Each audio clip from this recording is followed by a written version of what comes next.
आज हम पुट के बारे में बात करेंगे। पुट क्या होता है, पुट के पर्याय क्या है, उसके प्रभाव क्या है, पुट के प्रकार क्या है और विधि क्या है, पुट विधि क्या है और कौन कौन से पुट हैं, उसके उसमें किस पुट में कितने कौन सा ईंधन यूज होता है, कितना ईंधन यूज होता है और इसके उपयोग क्या क्या है। तो पुट क्या होता है, तो पुट की परिभाषा है रसायनिक द्रव्यों के पाक या भस्म करने के लिए अग्नि के मान को सूचित करने वाले माध्यम को पुट कहते हैं। इससे हमें पता चल रहा है कि हाँ, इस द्रव्य को भस्म बनाने में या पकाने में हमें इतनी अग्नि की आवश्यकता होगी। इसका जो सूचक होता है उसे ही पुट कहते हैं। और दूसरी परिभाषा क्या है, अग्नि की मात्रा के निर्धारण को का जो मानदंड होता है उसे ही पुट कहते हैं। ठीक है, तो इसके पर्याय के बारे में बात करते हैं। इसके पर्याय हैं पिष्टक, उत्पल, उपय, छगन आदि। और फिर और भी इसके पर्याय हैं। अब बात करते हैं उसके प्रभाव के बारे में कि पुट देने से हमें उससे क्या प्रभाव मिलता है। ठीक है, तो उससे भस्म जो बनती है उससे हमें किस चीज़ का प्रभाव मिलता है। तो उससे 8 बातें इसमें की गई है। पहले दोष की हानि होती है उसमें जो जो दोष रहते हैं, जो दूषित दोष रहते हैं, जो हमारे शरीर के लिए या फिर किसी भी चीज़ के लिए जो हम औषधि बना रहे हैं उसके लिए हानि होगी, तो उस दोषों को दूर करता है। और जो गुण होते हैं, अच्छे गुण होते हैं, जो हमारे शरीर के लिए हितकर होते हैं, उन गुणों का उदय होता है। और निरुद्धत्व, निरुद्धत्व मतलब निरुद्ध हो जाता है, अर्थात जो भस्म है, जो भी किसी भी धातु का हम भस्म बना रहे हैं, अगर उसको हम अगर चांदी के साथ मिलाकर भूसा में मिलाकर गर्म करते हैं, अगर उस चांदी में अगर उस भस्म का कोई अंश ना हो तो उसे हम निरुद्ध भस्म कहते हैं। फिर उसमें दीपन काम आता है, अग्नि को प्रदीप्त करने में काम आता है, जिससे पाचन अच्छे से होता है। फिर वारितर रहता है, अर्थात भस्म को हाथ उंगली पे कस के दबाए रखने पर फिर जो हम पानी में अगर उसको छोड़ते हैं या किसी द्रव्य में, अगर वो उसके ऊपर तैरता रहता है तो उसे वारितर भस्म कहते हैं। तो उसमें वारितत्व आ जाता है। फिर रेखा पूर्णता है, रेखाओं में पूर्ण रूप से भर जाता है। फिर शीघ्र व्याप्ति, शीघ्र ही फैल जाता है, सूक्ष्मता और अति सूक्ष्म रहता है। ठीक है, यहाँ तक आपको समझ में आया। अब हम पुट के प्रकार के बारे में बात करते हैं। तो पुट के प्रकार कई प्रकार के हैं, लेकिन ईंधन और इनके आधार पे देखते हैं ये किस किस बेस पे बांटे गए हैं। तो ईंधन के जो आधार पे है वो 3 प्रकार के पुट है, गोबर, भांड और बालुका के द्वारा। स्रोत के आधार पे 3 प्रकार के हैं, चंद्रपुट, सूर्यपुट और अग्निपुट। फिर अग्नि के आधार पे देखा जाए तो 3 प्रकार, तीव्र अग्नि होगी, मध्यम अग्नि होगी और मंद अग्नि होगी। तो ये हो गए पुट के प्रकार। अब कहते हैं पुट की विधि। तो पुट की विधि के बारे में बात करते हैं कि पुट कैसे बनते हैं, बनाने की क्या विधि होती है। तो सबसे पहले हम ऐसे औषधियों का औषध द्रव्यों का चुनाव करेंगे जो उनके भस्म बनाने के योग्य होंगे। फिर उसके बाद क्या देंगे, उसकी भावना देंगे। फिर छोटी छोटी चक्रिका बनाकर सुखा लेंगे।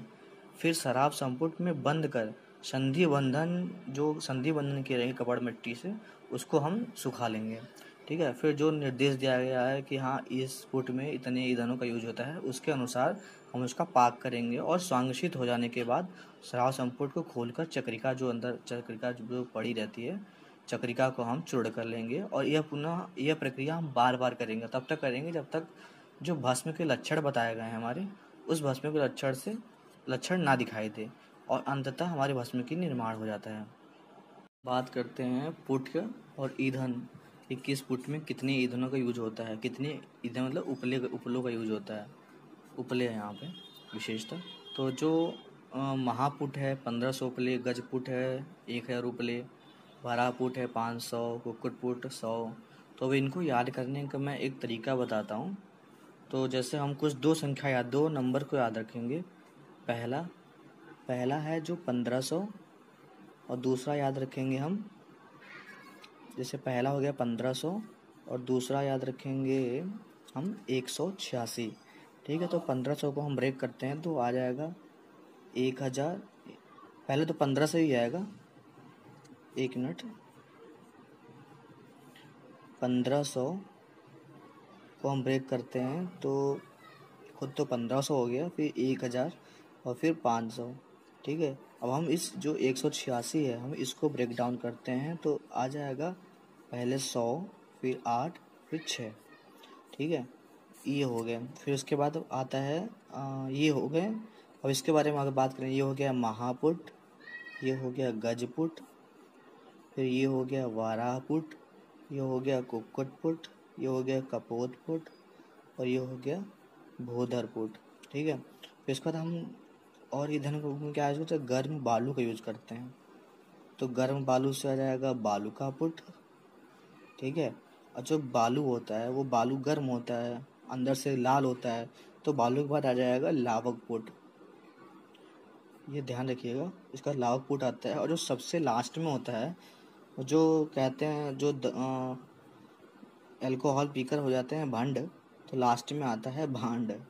तो इस तरह से आपको याद रहेगा भांड पुट।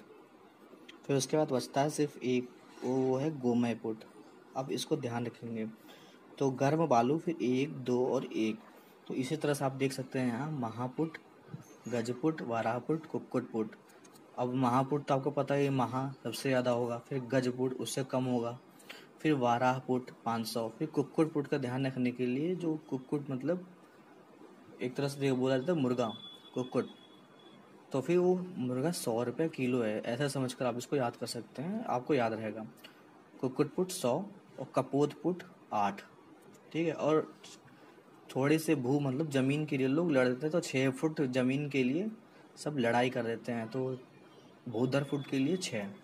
ठीक है, 6 उपलों का यूज करेंगे। गर्म बालू, बालू का पुट, लावक पुट, गोमय और भांड पुट। फिर इनके उपयोग के बारे में बात करते हैं, तो मुख्य रूप से अगर मैंने देखा कि अक्सर जो होता है महापुट में है तो अभ्रक